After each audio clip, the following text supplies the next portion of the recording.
بسم اللہ الرحمن الرحیم، السلام علیکم۔ دیکھیں جناب والا، ہم اپنی زندگی میں روز کی بنیاد پر کئی فیصلے کرتے ہیں، اور میں اکثر لوگوں سے کہتا ہوں کہ فیصلہ کرنے کا بھی فیصلہ کرنا پڑتا ہے۔ اب جب ہم یہ فیصلہ کر لیں کہ ہم نے فیصلہ کرنا ہے، اور اگر وہ اس طرز کا فیصلہ ہوگا جس میں بہت سے لوگ شامل ہوں، جیسے بہن بھائی ہو سکتے ہیں، جیسے رشتہ دار ہو سکتے ہیں، جس میں بہت سے لوگ شامل ہوں اور آپ کو وہ والا فیصلہ کرنا پڑ جائے، تو اس فیصلے میں نارملی سب کے سب فیصلے کا حصہ تو بننا چاہتے ہیں،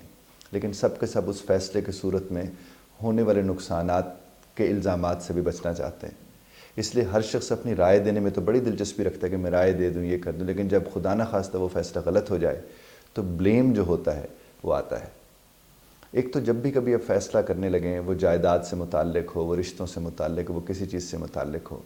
جس نے یہ سارا فیصلہ کروانا ہے، سب سے پہلا کام یہ ہے کہ اس کے اندر صبر ہونا چاہیے۔ اور صبر کس چیز کا؟ سننے کا صبر۔ چونکہ جس کے پاس کوئی خیال ہوتا ہے، کوئی آئیڈیا ہوتا ہے،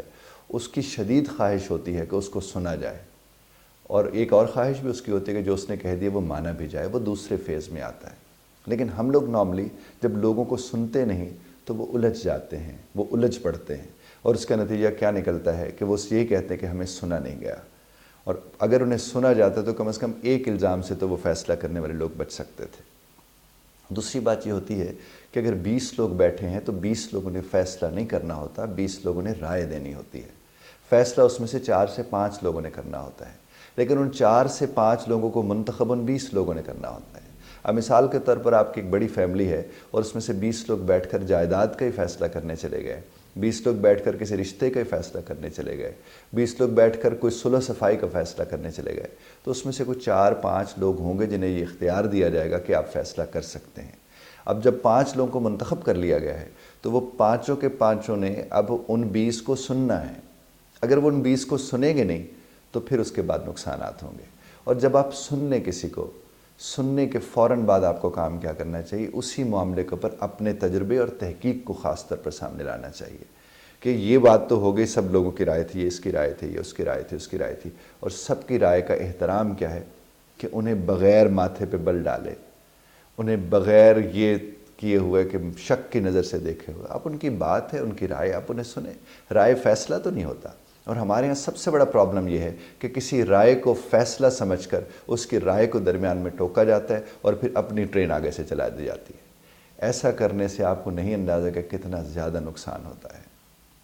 ضرور فیصلہ کریں، سوچ سمجھ کے کریں، سب کو ملا کے کریں، لیکن سارے 20 کے 20 لوگ کبھی ایک صفحے کے اوپر نہیں ہوتے۔ ان 20 لوگوں کے منتخب لوگ جو ہیں وہ ایک دوسرے کے ساتھ بات کرتے ہیں۔ اور فیصلہ کرنے میں سب سے اہم بات یہ ہے کہ آپ کو اگر اپنی فیملی کے وہ لوگ جنہیں ہر وقت یہ احساس ہوتا ہے کہ انہیں نگلیکٹ کیا جاتا ہے، انہیں کوئی اہمیت نہیں دی جاتی ہے، سب سے پہلے انہیں سنیں، کیونکہ جب آپ انہیں سن کے بیٹھیں گے تو کم از کم وہ والا کونا آپ کا مطمئن کونا بیٹھا ہوگا، اور پھر آپ باقی لوگوں کے ساتھ بات کرتے چلے جائیں گے۔ جب آپ ایک فیصلے کرنے کی پوزیشن میں آ جائیں اور آپ ایک فیصلہ کر لیں، ایک ہوتا ہے فیصلہ کر لینا، ایک ہوتا ہے پھر اس فیصلے کو لاگو کرنا۔ جب آپ فیصلہ کر لیں اپنے گروپ میں بیٹھ کر، تو اس کے بعد آپ کو کیا کرنا چاہیے؟ پھر آپ کو ان 20 لوگوں کو بتانا چاہیے کہ بھئی ہم نے مل کر یہ فیصلہ کیا ہے، اور اس فیصلے کی یہ اور یہ بنیادیں ہیں، اور اس کی بنیاد پر اب ہم اس فیصلے کو کرنے کے لیے جا رہے ہیں۔ آپ میں سے کسی کو اعتراض تو نہیں ہے؟ اور اگر وہ کہیں کہ ہاں ہمیں اعتراض نہیں ہے، تو اچھی بات یہ ہے کہ آپ ایک صفحے کے اوپر سے لکھ لیں کہ ہم سب نے جو ان کے منتخب لوگ تھے یہ لکھا ہے، اور اس لکھے ہوئے پر انہیں کوئی اعتراض نہیں ہے، اب ہم یہ فیصلہ کرنے جا رہے ہیں۔ اس کا بینیفٹ کیا ہوتا ہے کہ جس نے وربل یعنی بول کے کہا ہوتا ہے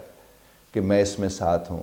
وہ بعد میں مکر نہیں سکتا، چونکہ وہ فیصلے کے اوپر وہ موجود ہوتا ہے۔ اور خدا نہ خواستہ کل کو آپ کو وہ فیصلہ غلط ثابت کیوں نہ ہو سکتا ہے، تو پھر سب کے سب کو اسے بطور بلیم نہیں لینا چاہیے، سب کے سب کو اس فیصلے کو اون کرنا چاہیے کہ ہم نے مل کے سوچ کے یہ فیصلہ کیا تھا، اور اگر آج کوئی نقصان ہوا ہے تو یہ ہم سب کی سوچ کا وجہ سے ہوا ہے، صرف کسی ایک شخص کی سوچ کی وجہ سے نہیں ہوا، صرف ان 4 لوگوں کی سوچ کی وجہ سے نہیں ہوا، بلکہ یہ سب کے مل کر سوچنے کی وجہ سے ہوا ہے۔ اب یہ تو ایک طریقہ کار ہے جو میں نے آپ کی خدمت میں پیش کیا ہے۔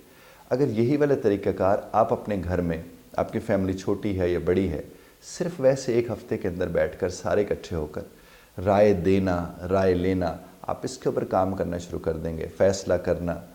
فیصلے کو نبھانا، تو کیا ہوگا کہ آپ کی وہ نسل جس نے آگے چل کر فیصلے کرنے، فیصلوں کو نبھانا ہے، انہیں ایک سلیقہ نصیب ہو جائے گا۔ اور اگر وہ آپ کو دیکھیں گے کہ کسی بھی فیصلے کے لیے آپ لوگ آپس میں بڑے لڑ جھگڑ رہے ہیں، تو پھر اس کا مطلب وہ یہی سیکھیں گے کہ جب بھی فیصلہ کرنے جاتے ہیں لڑائیاں ضرور ہوتی ہیں۔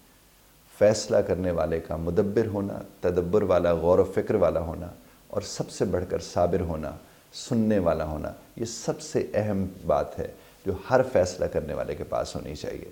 اور فیصلہ صرف جذبات کی بنیاد پر نہیں ہوتا، جذبات ضرور شامل رہتے ہیں، انسان ہے تو کیوں نہیں ہوں گے، لیکن فیصلے کو عقل اور فہم کی بنیاد پر کیا جاتا ہے۔ اور کبھی بھی کوئی شخص فیصلہ کرنے جاتا ہے وہ یہ سوچ کر فیصلہ نہیں کرتا کہ اس کا نقصان ہوگا، وہ فائدہ سوچ کر اپنی سمجھ کے مطابق فیصلہ کرتا ہے۔ خدا آپ کو اور ہمیں سمجھنے اور سمجھانے کی توفیق عطا فرمائے اور بہتر فیصلے کرنے کی بھی توفیق عطا فرمائے، آمین ثم آمین۔ اختلاف رائے کا حق آپ محفوظ رکھتے ہیں، بذرا طرز اختلاف رائے کا خیال رکھیے گا۔